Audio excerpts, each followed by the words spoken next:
badukize muri comment mayati ni yakira ni yakira mani nyine niye ibanga ni ya nyambo ibanga inyura he kuri Miss Nyambo n'ubundi ari umugabo gukubita ari n'umugabo kukinyuma wagira umugabo meze ate ungubita hacho nahitamo inkoni ko ari mbi jaza nahitamo unkubita umva ko nyine byibura mpawe amahirwe yo kuba noneho narushaho gukora neza yego gukora neza nyine kugira ngo ikizere nanjye bangiriye ndusheho kukibereka neza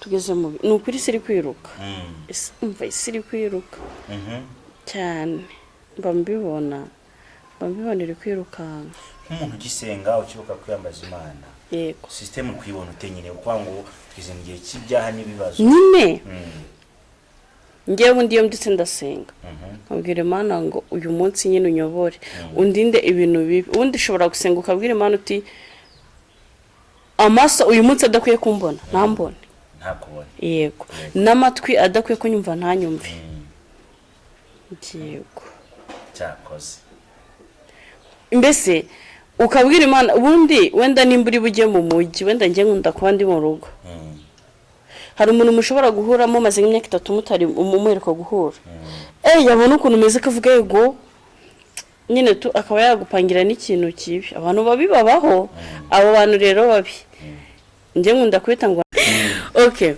kuba wenda nagenda nagaruka nkabona umugabo wanjye ari kumwe n'umukobwa mu nzu Mana we Alright, masuze kandi mbifurize amahoro y'Imana ishanihirwe ni kuri Iris Rwanda TV nk'ibisanzwe ndi hamwe na Mabusha hano muraho neza turaho neza sashimwe saimbaswe amahoro ni ku cyumweru kumutagiye gusenga usese navuyeyo mvuye gusenga nukuri navuye gusenga akwasengeye mu cyumba hano oya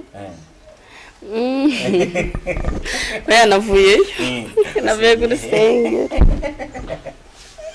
Yesu nari nibagiwe okay nagiye gusenga ariko okay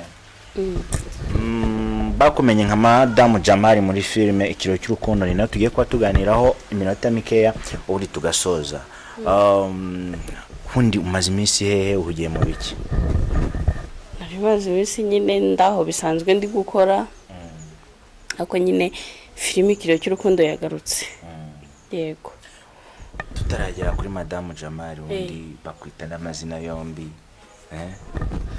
okay nitwa Ihimbazwe Usana Dorcas muri filime ikiro cy'urukundo ni Madame Jamari irindi zina rya filime ni Luna okay Ihimbazwe Usana Dorcas bisobanuye iki Usana byo ni bisanzwe Ihimbazwe ni bisanzwe nakinnye ndi umumama subu navuga umeze gute ndine Jamari yari yarananiye umugabo wanjye ako mu buzima busanzwe bira bintu Jamari akora yankoreye nako nabyihanganira mwabura buryo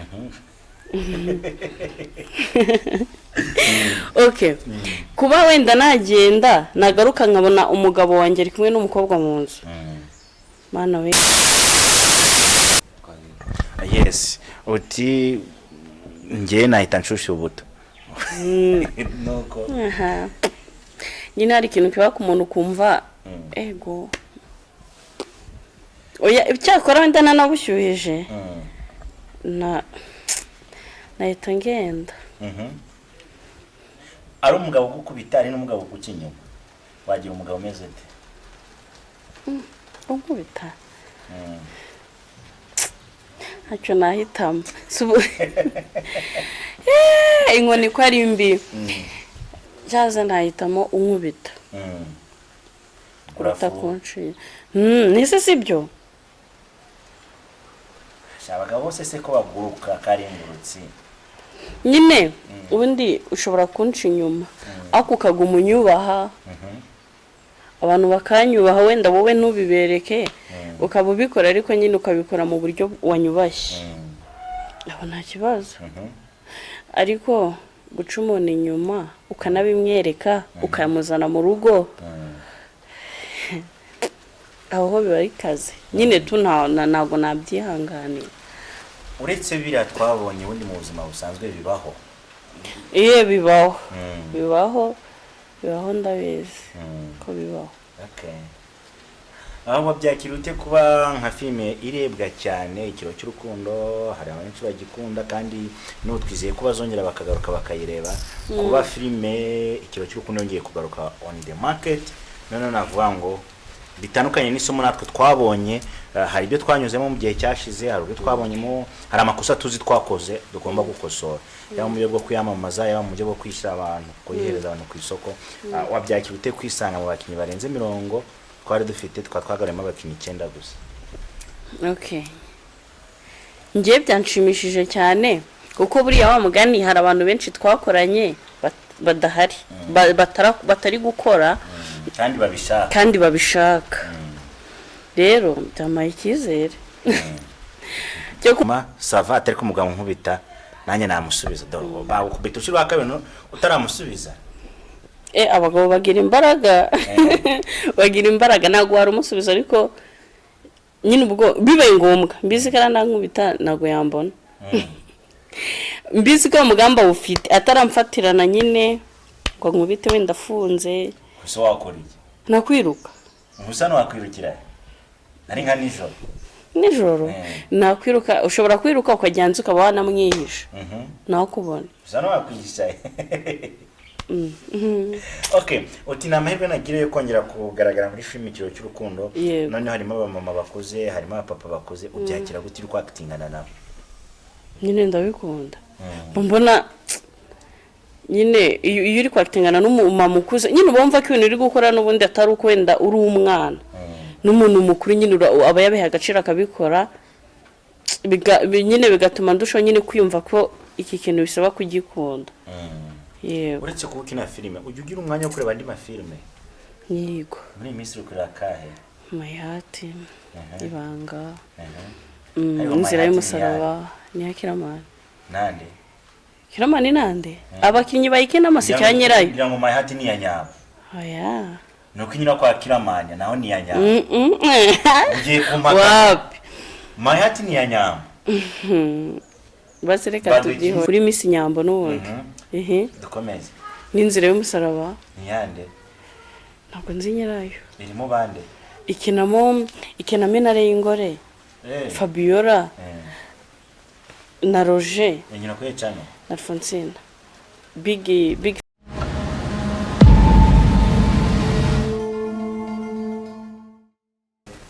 uti Inzira y'umusaraba Inzira y'umusaraba niyo wakamana ni yisi iyo filime ubwo se filime ubwo bari yisi hari filime yo wakamana hari na filime isanzwe nyine nk'uko tuvamo gospel cyangwa twavuga se nyine nzi ko filime ibirimo ubu kwigisha abantu ubwo bihereranye n'isi n'Imana filime ya Yesu babwira ni yisi ariko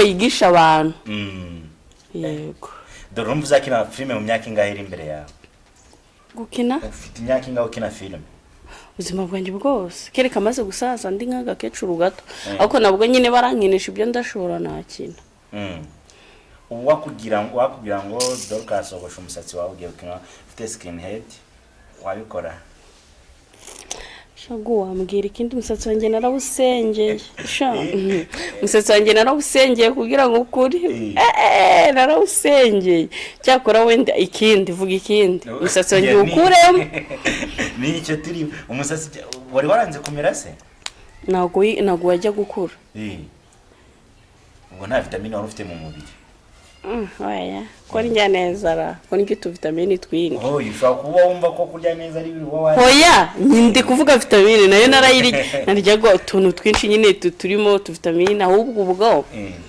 ni umusatsi wanjye mubi iyo umuntu atarya neza ntabwo umusatsi ukura. nshatse kuvuga ko ntarya. Ubu icyo gihe waryaga nawe nyine kubera ko ko umusatsi ntarya nta makuru ufite. Abantu babizi batubwire ngenda ariko kandi ndya utuntu ewana. Akorera filime zagukuye mu kirokore. Akarizo zankuyemo. Hari impamvu. Nanzi ko iki kirimo. Abarokare se oya okay abadeperi ntago abadeperi nkibabamo. Ubu ngiye nsengera mu bahama. Uri umwamya wa Yehova? Cyako. Yehova ndamuhamya pe. Baba bagira amahame ariko n'abana beza. Bagira amahame ariko nzagerageza. Dusuza wa Yehova bose. Umva ndabasuhuje. Ko ndabasuze benshi. Ni cyo kintu cyagukora mu Yehova. Cyankuramo? Yari iki? Shanacyo. Kubera ko nabihisemo nyine. Umugabo wabonetse mu bakatolike cyangwa badi. Oya pe. Abangaba Imana bategereza. Ntabwo nabareka. Gusa nyine biranashoboka nabyo. Biranashoboka ko wabareka da. Okay. Kajya nyine aho umugabo ari. Ejo bundi warakitingana na Jamali tubasanze kuri seti wabonaga bimeze bite? Nari mbikumbuye. Gukinana na Jamali. Gukinana na Jamali nyine nari nkumbuye gukinana nawe. Wamubonye gute na Jamali? Keria. Ameze neza. Jamali numwe mu bakinyi beza bashobora gukina role zose. Adafite ikibazo na kimwe cyo kwikanga. Yego. Kubera ko ufite kirazira uvamo ntiwakoraho umusatsi. Warangoye mana yanjye. Oya nawuko. So nawo nyine nawukura ariko byantwara imbaraga. Ukora kuko warangoye. Buriya nicyo kintu ngira buriya kinshimisha. Mfite umusatsi mwinshi. Nubundi baravuga ngo uburanga bw'umugore n'umusatsi. Yego. Ko tudashidikanyije ko hari n'abantu batayifite. Kandi beza. Nene subwo twabivuga gute. Uretse ko bamaze kurya kuri doze z'abantu z'abayehova. Bakunda imisatsi. Bakunda imisatsi cyane cyane. Yego rero nanjye ndiwe. Ni Dorcas mu buzima busanzwe tuvuye kuri Luna. Ufite amafilime atandukanye harimo ayo nagiye mvuga ngo Sidutuye Isezerano. Bica ku Ishene TV. Ibyubu. Okay. Nagiye nkwemera umusado kanga kunya approaching ariko nyemfite ndashaka kuzakwandika filime y'icyaro. Nayo se ko nayikina. Ari yawe. Nayikina. Yego. Nyine waba umfashije to. Ngiye ngakwandika filime y'icyaro kuko mbona abantu bose ufite. Biragaragara ko batavuka Inyamiramba. Irabanyacya. Cyane urakabije wowe. Umva uranakabije. Ubu ushatse kuba kunkoresha abaturage gusa. Nibyuvuze mana we baradututse.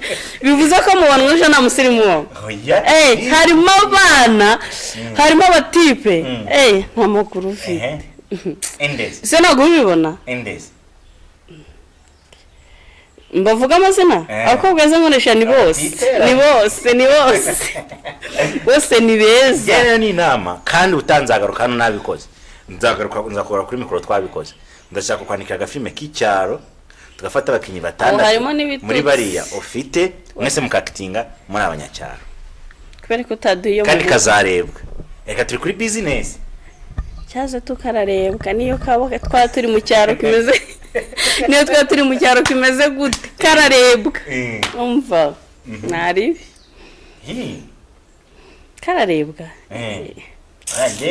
Rafi yusi nizambere. Wamufashije to. Nani nkubajije ngo ni Dorcas cyangwa se Luna mu myaka izazo wumva ugize umuryango wagira abana bangahe? Nje bikunze mfite ubushobozi nifuza muri nje. Shana byara benshi. Ndabagezaho bikemera. Niyo complete yate urwango mworoke mugwire.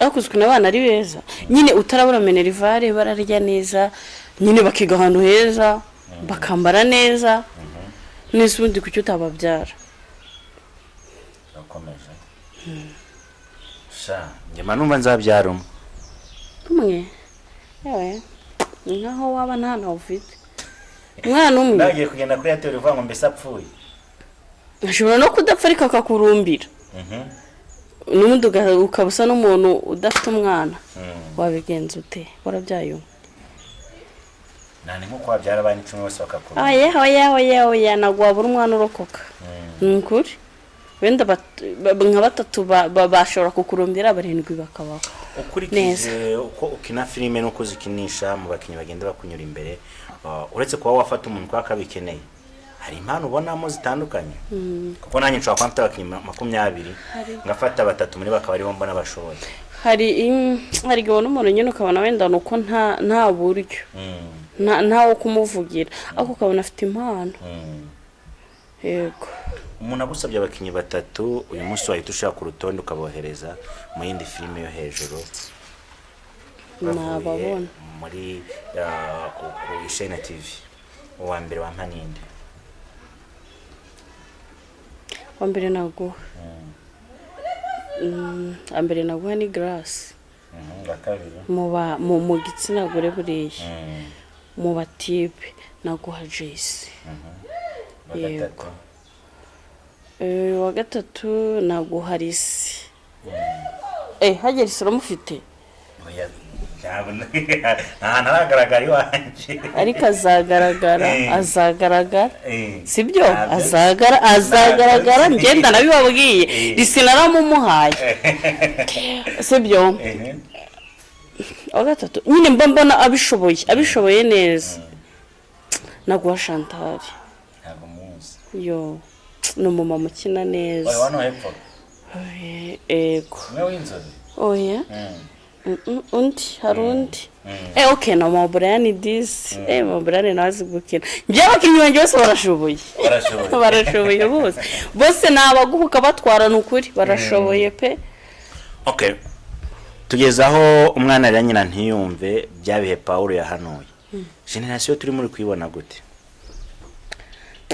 ibihe byo biragoye zigenda bona turi mu isi y'ibyaha n'ibyago n'ibibazo ego ibyaha byo umva abantu basigaye baroga abandi bakica bagenzi babo nyine mu buryo butandukanye nyine sha byo biranagoye Imana itewe mu ruhande rw'umuntu ko wagwara hari umuntu w'inyuma nawe n'urukundo tabaritorero